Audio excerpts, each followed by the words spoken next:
ये अक्सर औकात हम देख रहे होते हैं कि हम कहते हैं कि एक शख्स जो पढ़ा लिखा नहीं है और ज़्यादा कोई समझदार भी नहीं है और है भी बदसूरत सा, लेकिन अल्लाह ताला ने उसको बड़ा वसी रिस्क दिया है। और दूसरी तरफ हम देख रहे होते हैं कि एक शख्स जो बड़ा आला तालीम याफ्ता है, बहुत सी डिग्री हैं उसके पास और है भी बड़ा ज़हीन और उसकी शक्ल सूरत भी बड़ी खूबसूरत है, लेकिन उसको अल्लाह ताला ने रिस्क के हवाले से बड़ा तंग कर दिया है। तो इसकी क्या वजूहात हैं? देखिए, हम कहते हैं कि ये जो आपकी तकसीम है, ये जो एक फ़र्क है, हम बार बार देखते हैं, हम मिसालें देते हैं। फ़लाँ शख्स जो है वो एक जगह पे बैठ के लोगों की हजामतें करता था, एक मामूली सी दुकान चलाता था, लेकिन आज उसके फ़लाँ जगह भी प्लाजे हैं, इस्लामाबाद में उसके जो है ना वो प्लाजे हैं, वहाँ पे उसके जो है ना वो कॉलोनियाँ काटी हुई हैं उसने। तो हम इसको बड़ा एक दूसरे को देख के हम अपने आप को बड़ा कुचल रहे होते हैं, अपने आप से एक कम तरीका एहसास जो है ना कर रहे होते हैं कि फलां शख्स ऐसा। देखें, ये चीज़ जो है ना अल्लाह ताला की मुनक़सम है, इसमें इंसान की कोई अमल दखल नहीं है। चंद एक मिसालों से अगर हम देखें तो सूरह रहमान की एक आयत जिसका मफहूम ये है कि अल्लाह ताला हर रोज नया काम करता है, अल्लाह ताला हर रोज एक नया काम करता है। तो एक बादशाह को ये बात समझ में ना आई, उसने अपने तमाम वजीरों को कहा कि आपने मुझे जो है इसका मतलब समझाना है, आपके पास 1 हफ्ते का टाइम है, वरना तुम्हारी वजारत खत्म कर दूंगा। तो वो एक वजीर गया और अपने घर, उसके घर जो है वो काम हो रहा था, तो एक सियाह फार्म मजदूर जो है वो खड़ा था। तो उसने पूछा, वजीर आपको क्या प्रॉब्लम है, आपको क्या मसला है, आज आप बड़े परेशान नजर आ रहे हैं। तो उन्होंने कहा कि बादशाह ने एक काम जिम्मे लगाया है कि अगर आपने मुझे इसका मतलब ना समझाया तो आप वजारत से खारिज। तो उसने कहा, यह कौन सा मसला है? उसने कहा, मुझे इस सवाल का जवाब आता है। तो वजीर ने कहा, मुझे बताओ तो मैं बता दूंगा। उस शख्स का ने कहा, नहीं बताऊंगा मैं खुद ही जाके वजीर को, बादशाह को। तो वो ले गया बादशाह सलामत के पास। तो उस शख्स से पूछा गया कि क्या आपको इसका सवाल का जवाब आता है?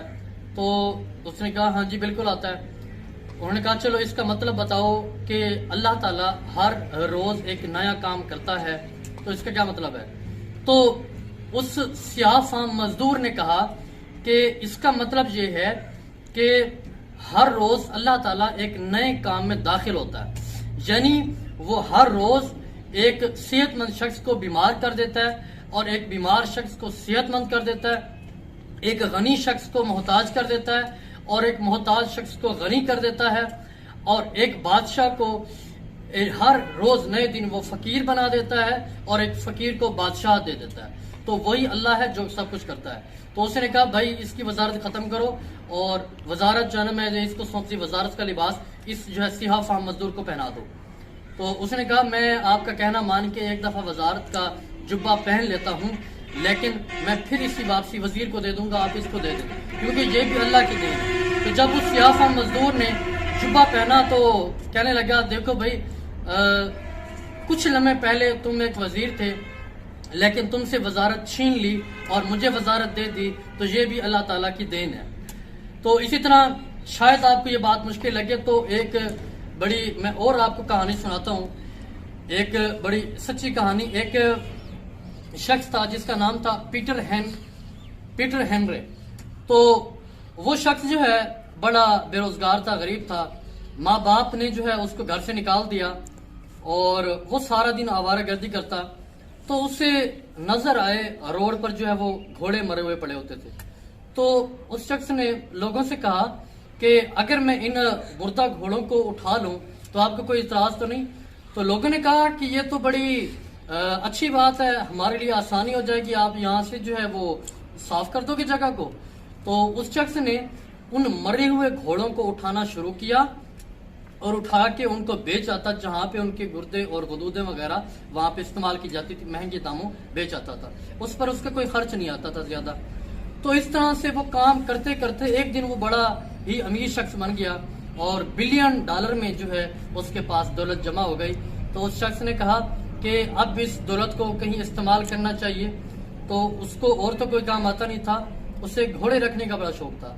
तो उस शख्स ने एक अच्छी नस्ल के घोड़ों का एक फार्म बनाया और उसमें जो है उसने बहुत सारे घोड़े रखे और उनको पालना शुरू किया और फिर उसे घोड़ों की रेस लगवाता और उसकी घोड़ों की रेस हर साल लगाता। लेकिन वो जितने भी साल वो उनकी रेस लगवाता, दौड़ लगवाता, तो कभी भी उसका जो कोई घोड़ा वो जीत नहीं पाया। तो इस तरह करते करते एक वक्त ऐसा आया कि जब वो बिल्कुल जो है वो खाली हो गया, बैंक से उसने जो है वो कर्जा लिया, तो इस तरह से वो कंगाल हो गया और था बड़ा अयाश किस्म का। फिर उसकी जिंदगी जो है बहुत अजीरन बन गई। तो अगर आप थोड़ा सा इन तमाम चीजों पर गौर करें तो अल्लाह ताला एक लम्हे में चाहे किसी को गनी कर दे और एक लम्हे में चाहे किसी को जो है वो मोहताज कर दे। वो तो मालिक है, ठीक है। तो इस बात को हम छोड़ें। हम बाज़ ये भी होता है, हम कंपैरिजन कर रहे होते हैं एक 40 साल के शख्स का जिसके पास जो है बहुत ज्यादा मालो दौलत होता है, उसका हम कंपैरिजन कर रहे होते हैं अपने 15 साल के बच्चे के साथ, अपने 20 साल के बच्चे के साथ, अपने 25 साल के बच्चे के साथ, कि तूने फलां नहीं किया, वो तेरे साथ का जो तेरे से कम पढ़ा लिखा है वो आज जो है फलां पोस्ट पे बैठा है, उसने इतना कमा लिया है और तूने क्या किया। अल्लाह ताला चाहे तो किसी को एक दिन में गनी कर दे और अल्लाह ताला चाहे तो गनी को मोहताज कर दे।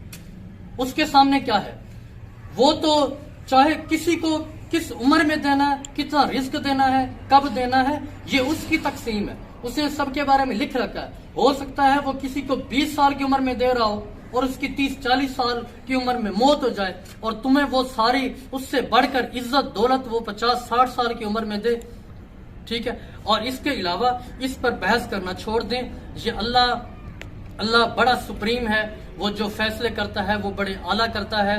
उसकी तकसीम पर हमारे में बस ये काम है, हम जैसे भी हैं जो भी हैं मेहनत पे लगे रहें। जैसे वो एक बदसूरत औरत होती, वो भी मेकअप कर रही होती है कि मैंने भी बनना समझना। हम इस कायनात के अंदर आए तो हमारा ये काम था कि हम इस कायनात के अंदर आके अपने हिस्से की मेहनत, अपने हिस्से का काम करेंगे।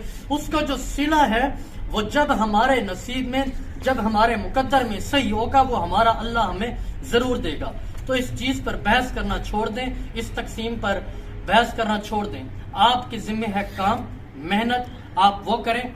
रिस्क जब आपके नसीब में लिखा होगा, जिस उम्र में लिखा होगा, जिस लम्हे लिखा होगा और जितना लिखा होगा, जब तक वो रिस्क तुम्हें मिलेगा नहीं, तुम्हें मौत नहीं आएगी। अल्लाह ताला का ये वादा है, जितना उसने रिस्क, जितनी उम्र लिख दी है वो तुम्हें मिलेगी।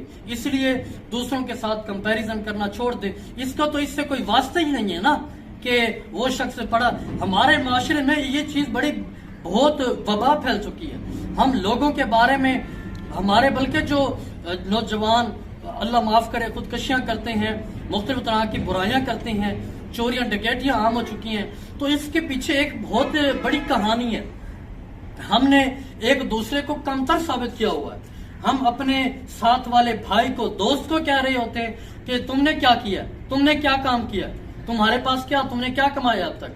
हमारे जो फैमिली मेंबर है, हमारे अक्सर जो वालिदैन है, वो अपने बच्चों के कह रहे होते हैं कि आपके बच्चे ने क्या किया, आपके बच्चे ने फलानी डिग्री हासिल की, कोई रोजगार तो हासिल नहीं किया, आपके बच्चे ने क्या किया।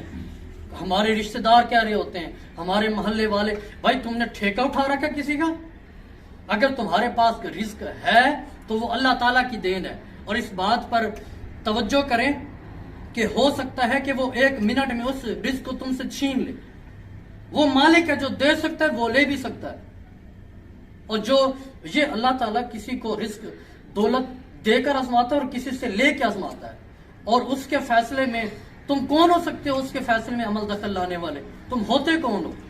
वो बड़ा रहीम और करीम है, वो बड़ा कादिर है, वो हर चीज पर कुदरत रखता है। और वो जब चाहता है, उसे जब ठीक लगता है, जब हमारे लिए कुछ ठीक होता है तो वही और उस वक्त में और जितना हमारे हिस्से में ठीक होता है उतना हमें अता करता है।